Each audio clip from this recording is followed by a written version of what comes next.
दोस्तों cat exam में score maximise करने के लिए अपनी खुद की स्ट्रेंथ को समझना बहुत जरूरी है। आई एम श्योर आप सब लोगों ने ये तो समझ लिया होगा कि भाई मेरा क्वांट स्ट्रांग है, मेरा वीएआरसी स्ट्रांग है या एलआरडीए स्ट्रांग है।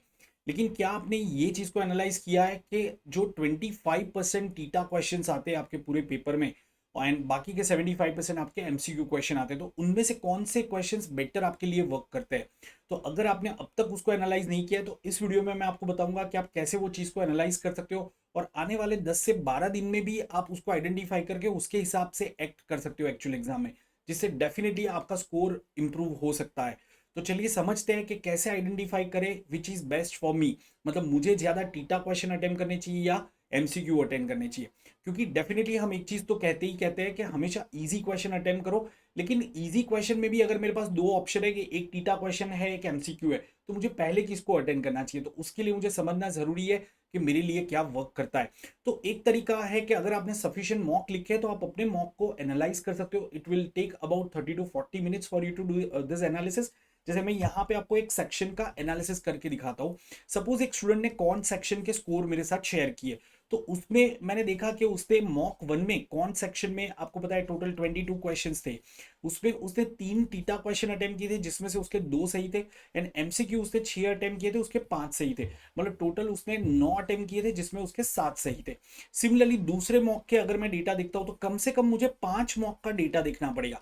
देखो मैं एक मॉक के डेटा को देख के कोई डिसीजन नहीं ले सकता।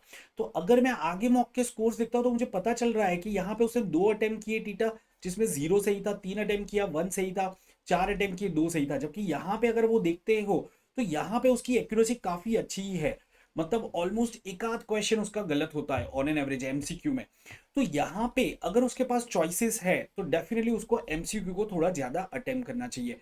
बेसिकली टीटा क्वेश्चन उनको अटेम्प्ट करने चाहिए ओवरऑल, या फिर ज्यादा उनको अटेम्प्ट करने चाहिए कौन सेक्शन की अगर मैं बात करूं, जिनके कैलकुलेशन बहुत एक्यूरेट है, जिनकी ओवरऑल एक्यूरेसी अच्छी है। इनफैक्ट ये चीज तो एलआरडीए एंड वीआरसी में भी एप्लीकेबल है कि फॉर एग्जांपल मैंने मॉक लिखे और कंसिस्टेंटली मेरे वीआरसी में आरसी पार्ट में अगर मैं 12 क्वेश्चन करता हूँ, 10 सही होते हैं, 11 सही होते हैं, तो डेफिनेटली मेरा जजमेंट अच्छा है। अब चाहे टीटा क्वेश्चन है या नॉर्मल एमसीक्यू क्वेश्चन है, मेरा जजमेंट जो है वो काफी सही है। तो मैं उस केस में I can be indifferent about theta and MCQ and I can attempt both. लेकिन अगर मेरे 10 में से कभी 5 क्वेश्चन सही होते हैं, कभी 6 सही होते हैं, तो ऐसे केस में मेरे लिए थोड़ा बेटर रहेगा कि मैं एमसीक्यू क्वेश्चन को अटेम्प्ट करूं अगर टीटा क्वेश्चन में मैं श्योर नहीं हूं।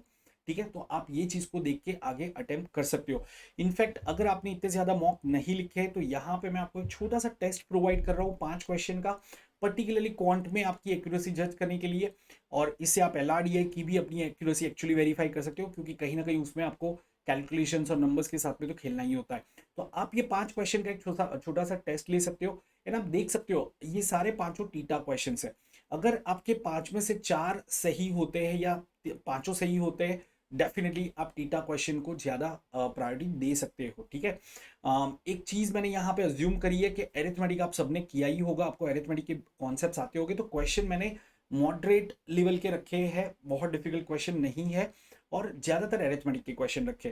तो मैं यहाँ पे क्वेश्चन को डिस्प्ले करता हूँ और उसके आपको आंसर्स भी बता दूंगा, तो आपको पता चलेगा इसका एक्चुअल आंसर क्या आ रहा है, और साथ में मैं उसको एक्सप्लेन भी कर दूंगा। इसके साथ में एक और चीज़ मैं बताना चाहूँगा कि हर रोज शाम को 8 बजे मैं एलआरडीआई की प्रैक्टिस सेशन कंडक्ट करता हूँ, तो आप उसको अटेंड कर सकते हो। अभी वो वापस मंडे से रेज्यूम करेंगे, एंड दोपहर में 2 बजे अनअकैडमी लर्निंग ऐप पे मैं क्वांटिटेटिव एप्टीट्यूड की सीरीज कंडक्ट कर रहा हूँ, रिवीजन प्रैक्टिस सीरीज। तो आप उसको भी अटेंड कर सकते हो, काफ़ी अच्छी आपको प्रैक्टिस मिलेगी। और दोस्तों ये एक टेलीग्राम चैनल को जरूर से ज्वाइन कर लेना, so that you can get update about all my sessions. एक अनअकैडमी की तरफ से मैसेज है कि अभी ये एक ऑफर चल रहा है till 14 November, so in case if you are targeting CAT 2024 you can definitely join R plus और iconic courses using my code SHART10। चलिए तो अभी देखते हैं 5 क्वेश्चन का वो टेस्ट जो मैंने आपको बताया था आपके लिए डिजाइन किया है। तो दोस्तों ये पहला क्वेश्चन है, बहुत सिंपल रेशियो बेस्ड क्वेश्चन है, तो आप इसको यहाँ पे पॉज करके ट्राई कर सकते हो। टाइम की ऐसे कोई पाबंदी नहीं है, बट आप ये कोशिश करना आप 3 मिनट से ज़्यादा समय ना लो। ठीक है, क्योंकि वैसे भी क्वेश्चन मॉडरेट लेवल के, इजी मॉडरेट लेवल क्वेश्चन है, तो आपको आइडियली तो 2 ढाई मिनट में सॉल्व करने चाहिए, बट 3 मिनट से ज़्यादा इसमें मत लेना। तो ये पहला क्वेश्चन है, आप अपना इसको सॉल्व करके आंसर नोट कर सकते हो, आप यहाँ पे पॉज भी कर सकते हो। फिर ये दूसरा क्वेश्चन है,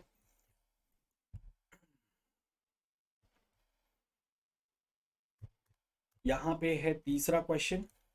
अगेन ये मिक्सचर रिलेटेड थोड़ा सा है बट इजी क्वेश्चन है। बस वही है कि हर एक क्वेश्चन में मैंने क्वेश्चन को ऐसे डिजाइन किया है कि आपकी कैलकुलेशन कहीं ना कहीं थोड़ी सी टेस्ट होगी, ठीक है, एंड ऑफकोर्स कॉन्सेप्ट भी टेस्ट होगा साथ में, बट कैलकुलेशन पे फोकस थोड़ा ज्यादा है। ये एक चौथा क्वेश्चन है। जैसे ऐसे क्वेश्चन आप टीटा क्वेश्चन में तभी अटेम्प्ट कर सकते हो जब आपके कैलकुलेशन एक्यूरेट है, आप कॉन्सेप्ट्स को भी अच्छे से समझते हो, ठीक है। एंड ये पांचवा क्वेश्चन है। तो जो भी क्वेश्चन मैंने आपको दिए हैं, आप चाहो तो उसको वापस प्ले कर सकते हो, पॉज करो, सॉल्व करो, अपना आंसर नोट डाउन करो, ठीक है। अब मैं यहाँ पे अज्यूम कर रहा हूँ कि आपने पॉज करके ये सारे क्वेश्चन को सॉल्व कर लिया होगा। अब मैं आपको इसके आंसर्स बता देता हूँ। तो चलो एक एक करके ये क्वेश्चन के पहले आंसर देख लेते हैं, फिर उसका एक्सप्लेनेशन भी मैं आपको दे देता हूँ, ठीक है। तो जो फर्स्ट क्वेश्चन है उसका आंसर आएगा 1520, ठीक है। जो सेकंड क्वेश्चन है उसका आंसर आएगा 37। जो थर्ड क्वेश्चन है उसका आंसर आएगा 5। जो फोर्थ क्वेश्चन है उसका आंसर आएगा 25। And last question PNC based था, परम्यूटेशन कॉम्बिनेशन बेस्ड, जिसमें मेनली आपको नंबर्स का ही कैलकुलेशन करना है। इसका आंसर आएगा 21। तो मुझे कमेंट्स में जरूर से बताना आपके कितने सही हुए इसमें से। वंस अगेन अगर आपके 4 या 5 सही होते हैं, डेफिनेटली मतलब आपकी एक्यूरेसी अच्छी है। भले ही क्वेश्चन ईजी है, that doesn't matter, but 5 question कोई भी टाइम पे सही सॉल्व करना वो तो वही लोग कर सकते हैं जिनके कॉन्सेप्ट्स भी क्लियर है और एक्यूरेसी अच्छी है। अगर आपके 3 जितने क्वेश्चन भी सही हो जाते हैं और एक आध क्वेश्चन आपने अटेम्प्ट ही नहीं किया, शायद आपको वो कॉन्सेप्ट नहीं पता था, तो आप उस केस में भी कह सकते हो कि यस आपकी एक्यूरेसी फिर भी अच्छी है। अगर आपने 4 अटेम्प्ट किए, 3 सही हुए, तो आप एग्जाम में टीटा क्वेश्चन अटेम्प्ट कर सकते हो। लेकिन अगर आपने यहाँ पे 5 क्वेश्चन अटेम्प्ट किए और आपके 1 या 2 ही सही हुए हैं क्योंकि आपके सामने ऑप्शन नहीं है, तो आप कहाँ पे गलती कर रहे हो, सिली मिस्टेक्स हो रही है, तो या तो आप कॉन्शियसली उस मिस्टेक्स को ओवरकम करो या फिर आप थोड़े से टीटा क्वेश्चन कम कर सकते हो। So this is what we can conclude. Now I am sure all of you would be wondering, खास करके अगर आपका गलत हुआ होगा या सही भी हुआ है बट आप सोच रहे होगे क्या कोई शॉर्टकट है इसको सॉल्व करने का, तो दोस्तों जल्दी से देखते हैं। और ये सारे क्वेश्चन मैंने अपने सीरीज में करवाए हुए हैं, तो अगर अभी तक आपने मेरे सेशंस अटेंड नहीं किए तो जल्दी से एक बार देखना, आपको काफ़ी अलग अलग तरीके सीखने को मिलेंगे।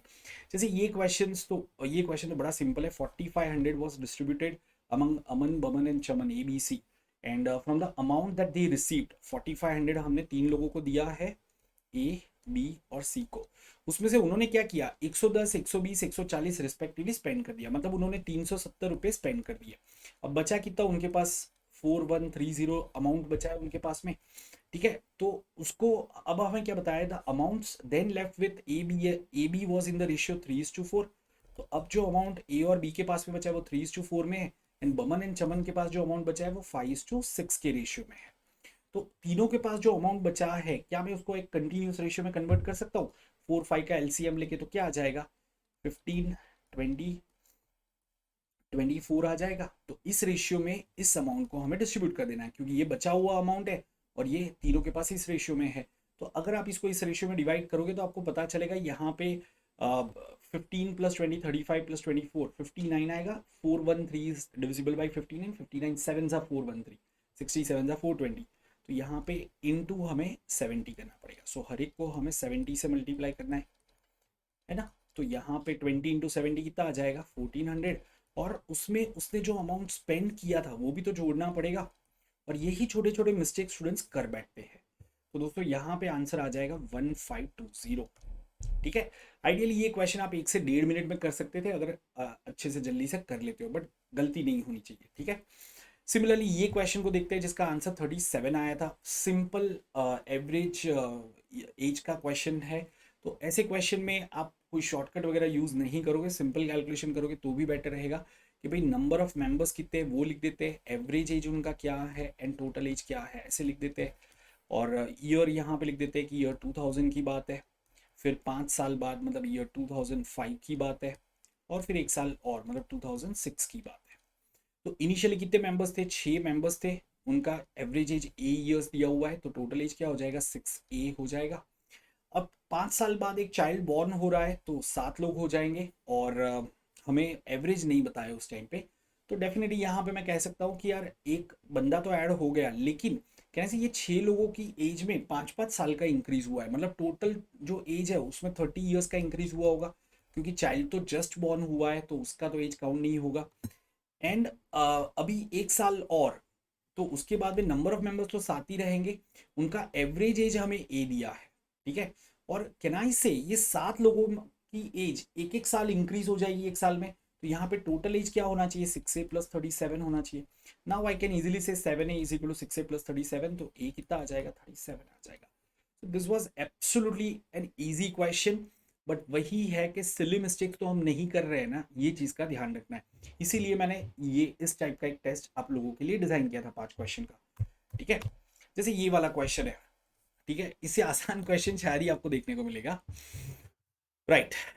The diluted wine contains 8 liters of wine and rest is water. A new mixture whose concentration is 30% is to be formed by replacing wine. How many replacing with wine? Okay, how many liters of mixture shall be replaced with pure wine if if there was initially 32 liters of water in the mixture? दोस्तों यहाँ पे आपको क्या बताया है कि आपके पास एक मिक्सचर है, इनिशियली 32 लीटर्स ऑफ वाटर है और उसमें 8 लीटर्स वाइन है, मतलब टोटल आपके पास 40 लीटर का मिक्सचर है, वाइन प्लस वाटर का 40 लीटर का मिक्सचर है। अब आप क्या कर रहे हो, ठीक है, आप इनमें से कुछ पार्ट को रिप्लेस कर रहे हो, इससे प्योर वाइन से रिप्लेस कर रहे हो, ठीक है। नाउ कैन आई से 8 लीटर 40 लीटर में से 8 लीटर वाइन है ना, तो आपका वाइन परसेंटेज कितना हो गया, 20% वाइन परसेंटेज हो गया। और इसको आप किससे रिप्लेस कर रहे हो, प्योर वाइन से। प्योर वाइन में वाइन परसेंटेज 100% होता है, और इससे हम जो मिक्सचर बना रहे हैं उसमें कितना परसेंट वाइन आ रहा है, 30%। तो सीधा सीधा हमें पता चल गया यहाँ पे कि 7:1 में ये दोनों को मिलाना चाहिए, ठीक है। मतलब जो हमारे पास मिक्सचर था उसका 7 पार्ट्स लेते हैं, तो वाइन का हमें 1 पार्ट लेना है। मतलब हमने हमने क्या किया कि यहाँ में से हमने, let me use different colour, हमने क्या किया कि ये 1 पार्ट को हमने हटा दिया और प्योर वाइन से रिप्लेस कर दिया, ठीक है ना। 40 लीटर्स का 1/8 क्या होता है, 5 लीटर होता है। मतलब हमने 5 लीटर मिक्सचर को वाइन से रिप्लेस कर दिया होगा, तो वो 5 लीटर प्योर वाइन है, वो 35 लीटर जो पहले वाइन और वाटर का मिक्सचर था उसके साथ में आपने मिक्स किया, इसलिए आपका 30% वाला सोल्यूशन बन गया, ठीक है। ये सिंपल एक मिक्सचर एलिगेशन का कॉन्सेप्ट है, उसी को हमने यहाँ पे यूज किया है, बट वही है कि कैलकुलेशन में गलतियां नहीं होनी चाहिए, right. Now let's look at one more question. जैसे ये वाला क्वेश्चन है, the price of raw material in a company has gone up by 20%. Also, the labor cost has increased to 1/4 of the total cost of production, which was earlier 1/6 of the total cost of production. तो यहाँ पे दो situation है, earlier and now, ठीक है, दो situation है यहाँ पे। और बात किसकी है, रॉ मटेरियल कॉस्ट की, लेबर कॉस्ट की एंड टोटल कॉस्ट की, राइट। अब यहाँ पे मुझे एक चीज बताइए, the labour cost has increase to 1/4 of the total cost of production which was earlier 1/6 of the total cost of production. तो यार मुझे कॉस्ट कैसी लेनी है कि उसको मैं आसानी से 4 से भी डिवाइड कर सकूँ, 6 से भी डिवाइड कर सकूँ। तो मैं यहाँ पे क्या करता हूँ, टोटल कॉस्ट मेरा 60 रुपीज ले लेता हूँ। तो अर्लियर मेरा लेबर कॉस्ट क्या था, इसका 1/6 मतलब 10 रुपीज था, तो मेरा रॉ मटेरियल कॉस्ट क्या हो जाएगा, 50 रुपीज हो जाएगा, ठीक है। और हमें ये कहा है कि if company wants to keep the total cost of production same as before, मतलब अभी भी मेरा टोटल कॉस्ट ऑफ प्रोडक्शन 60 है, लेकिन उसमें लेबर कॉस्ट क्या हो रहा है, 1/4 ऑफ द टोटल कॉस्ट हो रहा है, तो इसका 1/4 क्या हो जाएगा, 15 रुपए। तो अभी मेरा लेबर कॉस्ट 15 रुपए हो गया, तो मेरा रॉ मटेरियल कॉस्ट क्या आ जाएगा, 45 रुपीज आ जाएगा। क्या ये समझ में आ रहा है? अब हम ये रॉ मटेरियल कॉस्ट पे फोकस करते हैं, ठीक है। अब ये अच्छे से समझना दोस्तों, मैं यहाँ पे लिख देता हूँ कि रॉ मटेरियल का जो कॉस्ट है, रॉ मटेरियल कॉस्ट, तो वो हमारा 50 रुपए था। वो कैसे होगा, कैन आई से क्वांटिटी इनटू प्राइस, वो होगा। अब यहाँ पे भी मैं चाहूँ तो वैल्यू अज्यूम कर सकता हूँ कि भाई प्राइस कितना ऊपर गया है, 20% से ऊपर गया है, तो let me assume price as 5 and quantity as 10 kg। Price 5 रुपए ले लेते, क्वांटिटी 10 kg ले लेते, टोटल मेरा 50 आ जाएगा। और अभी मेरी प्राइस कितनी हो गई है, 20% से इंक्रीज हो गई, तो 5 की जगह पे 6 रुपये हो गई होगी। अब मुझे क्वांटिटी कितना लेना चाहिए कि मेरी टोटल कॉस्ट 45 हो जाए, क्योंकि अभी मुझे टोटल कॉस्ट जो रॉ मटेरियल की है वो 45 रखनी है। तो दोस्तों यहाँ पे 6 इंटू क्या करेंगे तो 45 आएगा, तो 7.5 करना पड़ेगा। तो कैन आई से ये जो आपका है क्वांटिटी, वो आपको 25% से कम करना पड़ेगा if you want to keep total cost of production as same. तो इसलिए इसका आंसर आ जाएगा 25%। तो जब ऐसे क्वेश्चन आप सॉल्व करते हो, डेफिनेटली आपकी एक्यूरेसी बहुत अच्छी होनी चाहिए, साथ में आपको इंटरप्रिटेशन भी सही से करना है, नहीं तो आप कंफ्यूज कर देते हो क्वेश्चन को, ठीक है ना। ओके, टीटा क्वेश्चन जब आप अटेम्प्ट करते हो तो उसमें कॉन्फिडेंस बहुत ज़रूरी है, क्योंकि आप जब एमसीक्यू वाले क्वेश्चन करते हो, अगर आप कंप्लीटली गलत डायरेक्शन में चले गए, आपको पता चल जाएगा यार कोई ऑप्शन मैच ही नहीं कर रहा है, अज्यूमिंग नन ऑफ दिस उसमें है ही नहीं, राइट। आपको ऑप्शन से काफ़ी सारे क्लू मिलते हैं, लेकिन टीटा में you are just actually going ahead with your confidence and you are believing your in your self, यार मैं जो कर रहा हूँ वो सही कर रहा हूँ, ठीक है ना। तो इसलिए ये बहुत इंपॉर्टेंट हो जाता है कि आपकी एक्यूरेसी अच्छी हो। अब ये देख लेते हैं आखिरी question, how many 3 digit numbers have product of digits greater than 2 but less than 7। बहुत ही सिंपल सा आपका परम्यूटेशन कॉम्बिनेशन बेस्ड क्वेश्चन है। मैन्युअली कैलकुलेशन कर सकते हैं कि यार डिजिट्स का प्रोडक्ट मुझे ग्रेटर देन 2 रखना है, लेस देन 7 रखना है। तो मेरा प्रोडक्ट क्या हो सकता है, 3 हो सकता है, 4 हो सकता है, 5 हो सकता है, 6 हो सकता है। अच्छा, डिजिट्स का प्रोडक्ट 3 कैसे होगा, अगर मेरे डिजिट है 113, तो इस डिजिट को यूज करके मैं 3 नंबर बना सकता हूँ, 113, 131, 311, 3 नंबर बना सकता हूँ, राइट। सिमिलरली 4 है तो 114 से आप 3 नंबर बना सकते हो, या फिर आप 221 को भी यूज करके अगर देखोगे तो डिजिट आपका प्रोडक्ट 4 ही आएगा, इससे भी 3 नंबर बनेंगे, है ना। सिमिलरली 5 के लिए क्या बनेगा, 115, तो यहाँ पे 3 नंबर बनेंगे। 6 के लिए 116, 3 नंबर बनेंगे। इनफैक्ट 6 आप 123 करके भी तो ला सकते हो, तो यहाँ पे 6 नंबर बनेंगे। तो टोटल आपके कितने नंबर बन गए, 3 5 15 प्लस 6, 21 नंबर्स बन गए। अब यहाँ पे एक्यूरेसी कहाँ पे आई दोस्तों, अगर मैं इनमें से कोई भी एक केस भूल गया, मेरा क्वेश्चन गलत हो जाएगा। तो आप मुझे कमेंट्स में बताना क्या आपसे कोई केस मिस हो गया है इसमें, या आपका एग्जैक्टली 21 आंसर आया है। एंड साथ में ये भी बताना कि ओवरऑल आपके 5 में से कितने क्वेश्चन सही हुए। उम्मीद करता हूँ आपको इस वीडियो से फ़ायदा मिला होगा। ज़रूर से टीटा क्वेश्चन वर्सेस एमसीक्यू पे फोकस करना, क्योंकि 25% क्वेश्चन आपके ऑन एन एवरेज, पिछले अगर मैं 4 साल की बात करूँ तो 25% क्वेश्चन टीटा आते हैं। तो इस बार अगर 66 क्वेश्चन आते हैं तो उनमें से आप मान के चल सकते हो अराउंड 16 से 17 आपके टीटा क्वेश्चन हो गए। तो उसके अंदर आपको कॉशियसली पिक करना पड़ेगा। अगर आपके लिए वो वर्क करता है तो डेफिनेटली आप थोड़े ज़्यादा अटेम्प्ट कर सकते हो, क्योंकि उसमें नेगेटिव मार्किंग भी नहीं है। साथ में हम ये भी देखेंगे कि ईजी क्वेश्चन कौन सा है, ठीक है।